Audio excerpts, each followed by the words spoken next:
నీకు ఇంకా చెప్తా, 2002లో JNTU engineering BTech paper leak అయింది. ఒక ఇంగ్లీష్ తప్ప 6 సబ్జెక్టుల్లో ఇంగ్లీష్ తప్ప అన్ని పేపర్లు లీక్ అయ్యాయి.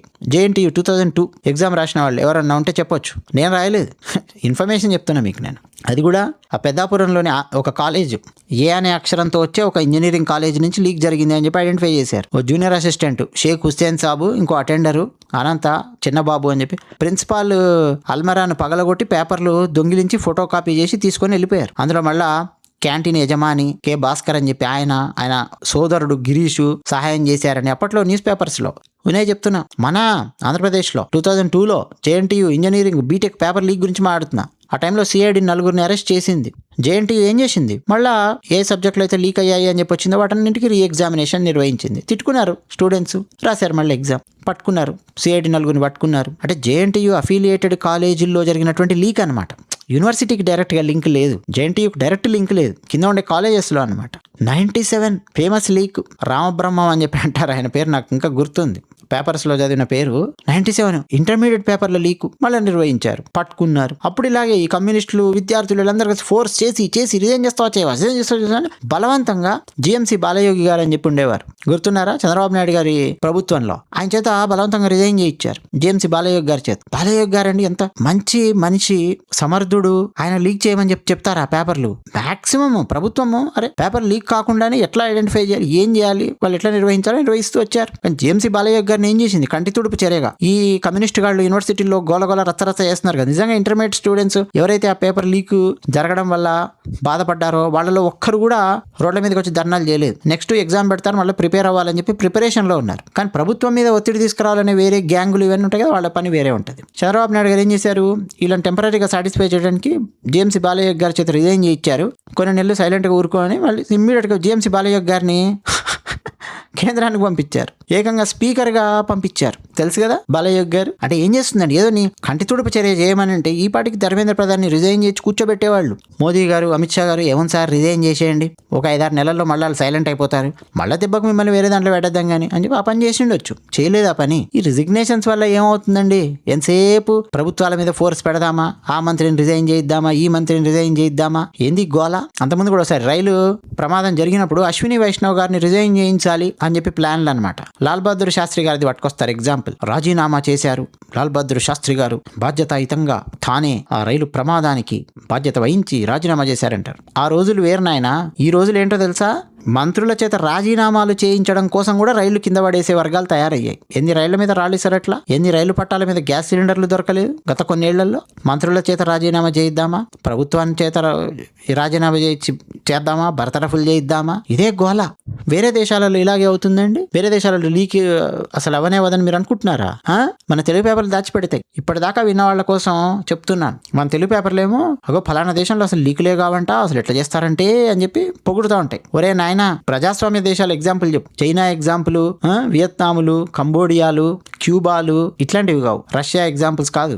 డెమోక్రటిక్ కంట్రీస్ ఎగ్జాంపుల్స్ చెప్పు చూద్దాం. అమెరికా లీక్ కాలేదు అసలు. అమెరికాలో అనుకుంటున్నారా మీరు, ఓవరాల్ గా తక్కువ ఉంటాయి ఇండియాతో పోలిస్తే. బట్ లీక్ అయింది అని తెలియగానే ఇమీడియట్ గా రీటెస్ట్ చేస్తారు, స్కోర్ రివ్యూ చేస్తారు, నెక్స్ట్ కఠినమైన సెక్యూరిటీ ప్రోటోకాల్స్ పెడతారు, డిజిటల్ మానిటరింగ్ ఉపయోగిస్తారు. యూకేలో అండి కేంబ్రిడ్జ్ ఇంటర్నేషనల్ ఏ లెవెల్స్ లో 2025-2026 ఈ అకాడమిక్ ఇయరే maths, physics, computer, science papers మొత్తం లీక్ అయ్యాయి. సో ఏ పేపర్స్ అయితే ఇంపాక్ట్ అయ్యాయో సబ్జెక్ట్స్ వాటన్నిటిని వాయిడ్ అని చేసి ఇంపాక్టెడ్ స్టూడెంట్స్ కు ఆల్టర్నేటివ్ అసెస్మెంట్ ఇచ్చారు. అంటే వేరే పేపర్స్ ఇచ్చారు, లేకపోతే కోర్స్ మార్కులు అవన్నీ వేరే రకంగా మళ్ళీ వాళ్ళని అసెస్ చేశారు. రీ ఎగ్జామినేషన్ ఆప్షన్ ఇచ్చారు స్టూడెంట్స్ కి. సెక్యూరిటీ టీము ఇన్వెస్టిగేషన్ చేసి మాల్ ప్రాక్టీస్ ఐడెంటిఫై చేసింది యూకేలో ఈ అకాడమిక్ ఇయరే. ఆస్ట్రేలియా అయితే చాలా పెద్దది నాయన. విసిఈ ఎగ్జామ్స్ అని చెప్పి అంటారు. ఆ cheat sheets leak 56 exams impact అయ్యాయి ఆస్ట్రేలియాలో. అక్కడ లీకేజ్ కూడా కాదు, అక్కడ విచిత్రమైన సిచ్యువేషన్. ఇక్కడ దాకా విన్నవాళ్ళు ఎస్ నేను ఇక్కడ దాకా విన్నాను అని కామెంట్ సెక్షన్లో రాయండి. చాలా మంది 3 నిమిషాలు, 4 నిమిషాలు, 5 నిమిషాలు విని వెళ్ళిపోతుంటారు, మొత్తం వినరు. అంత ఓపిక ఉండదు చాలా మందికి, అందుకని తెలియవు మేము పెట్టేటటువంటి వీడియోస్ మొత్తం వినరు కాబట్టి.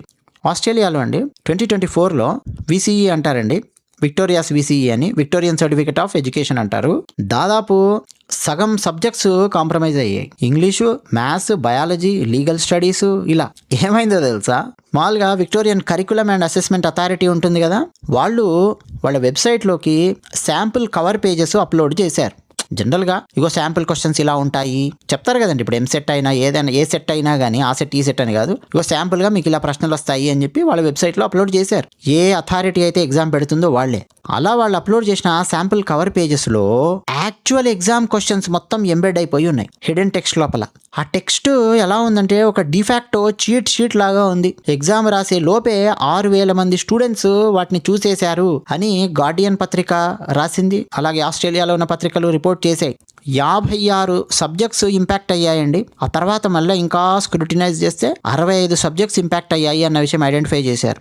ఆస్ట్రేలియా పాలిటిక్స్కి సంబంధించిన papers, business management papers, accounting papers, history papers, ఇవన్నీ కూడా ఇది చాలా పెద్ద రిపర్కషన్స్ ఎట్లా ఉన్నాయంటే ఆబ్వియస్గా ఒక మ్యాసివ్ అవుట్క్రై అనేది వచ్చేస్తుంది కదా స్టూడెంట్స్ నుంచి, ఎడ్యుకేటర్స్ నుంచి. ఒరే ఏంద్రా ఈ గోలా, ఏజెన్సీస్ ఇలా ఫెయిల్ అయ్యాయి ఏంటి అని. ఆ అథారిటీ ఎవరైతే VCAA authority CEO Kylie white అని చెప్పి ఆయన రిజైన్ చేశారు. అంటే ఆ బోర్డు ఎవరి చేతుల్లో అయితే ఉందో ఆయన రిజైన్ చేశారు. మంత్రి కాదు, ఎడ్యుకేషన్ మినిస్టర్ రిజైన్ చేయలేదు. ఆ ఎడ్యుకేషన్ మినిస్టర్ కింద చాలా బోర్డ్స్ ఉంటాయి.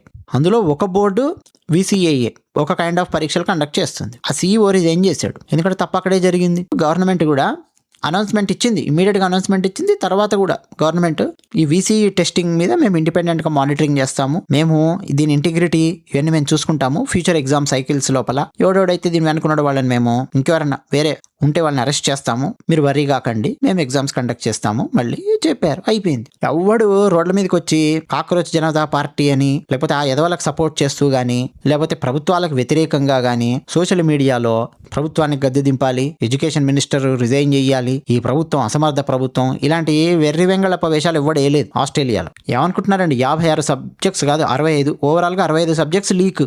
ఇంకా మన భారతదేశంలో చేసినట్టు కావాలని చెప్పి లీక్ చేసిన విధానం కూడా కాదు అది. అంటే పేపర్లు అమ్ముకోవడము, ₹1,00,000 10 లక్షలకు ఒక్కొక్క పేపర్, ఇట్లాంటి ఏదో పనులు కూడా కాదు.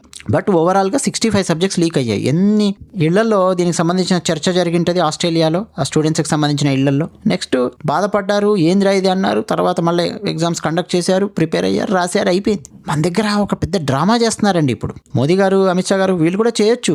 ఏమని ధర్మేంద్ర ప్రధాన్ గారి చేతి రిజైన్ చేయించి కామ్గా 4-5 నెలలు ఊరుకోండి, 5-6 నెలలు పోని, 6 months తర్వాత మళ్ళీ మిమ్మల్ని ఇంకొక శాఖలో దింపుతాం, ఇంకో పని చేసుకోవచ్చులే అని చెప్పి చేయొచ్చు. ఆ పని చేయలేదు. అవన్నీ 20th century politics, 21st century politics కాదు. ఇప్పుడు వీళ్ళు ఈ CJPలు వీళ్ళు చేస్తున్నారు కదా, ఈ దెబ్బకు అస్సలు ఆయన తీయని కూడా తీయరు. నెక్స్ట్ ఎగ్జామ్ సీరియస్గా ఎలా కండక్ట్ చేయాలి దాని మీద ఉండాలి.